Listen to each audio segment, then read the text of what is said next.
Ce court-métrage de 59 secondes est un chef-d'œuvre, une histoire intense racontée sans prononcer le moindre mot. Regardons ça. Cette phrase d'accroche frappe fort, non?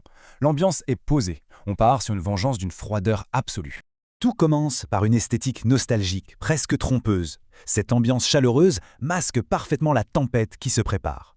Ce décor typique des années 50 instaure un faux sentiment de sécurité. C'est calme, paisible, presque trop. On retrouve carrément l'influence du studio Ghibli ici. Cette lumière ambrée, très douce, contraste avec l'émotion brute. Parlons d'Eleanor. Son évolution psychologique est foudroyante. En quelques secondes, elle passe de la naïveté à une sombre intensité. Au début, c'est l'épouse dévouée parfaite. Mais cette chaleur familiale va très vite voler en éclats. Le point de rupture, le voici.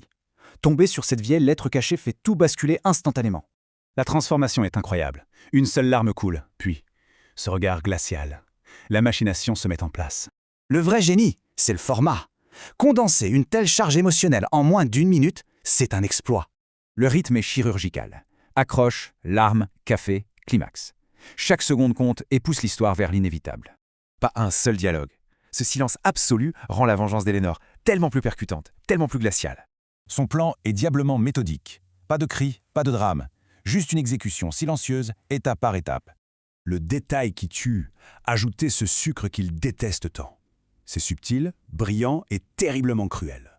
Puis elle glisse simplement la lettre dans son manteau. Un geste. Ce court-métrage de 59 secondes est un chef-d'œuvre, une histoire intense racontée sans prononcer le moindre mot. Regardons ça. Cette phrase d'accroche frappe fort, non? L'ambiance est posée. On part sur une vengeance d'une froideur absolue.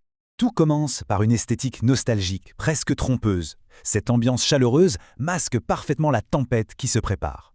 Ce décor typique des années 50 instaure un faux sentiment de sécurité. C'est calme, paisible, presque trop. On retrouve carrément l'influence du studio Ghibli ici. Cette lumière ambrée, très douce, contraste avec l'émotion brute. Parlons d'Eleanor. Son évolution psychologique est foudroyante. En quelques secondes, elle passe de la naïveté à une sombre intensité. Au début, c'est l'épouse dévouée parfaite. Mais cette chaleur familiale va très vite voler en éclats. Le point de rupture, le voici. Tomber sur cette vieille lettre cachée fait tout basculer instantanément. La transformation est incroyable. Une seule larme coule, puis ce regard glacial. La machination se met en place. Le vrai génie, c'est le format.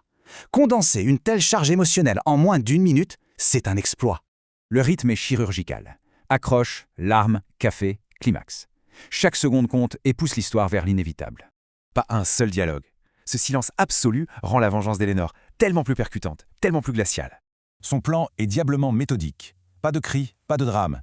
Juste une exécution silencieuse, étape par étape. Le détail qui tue, ajouter ce sucre qu'il déteste tant.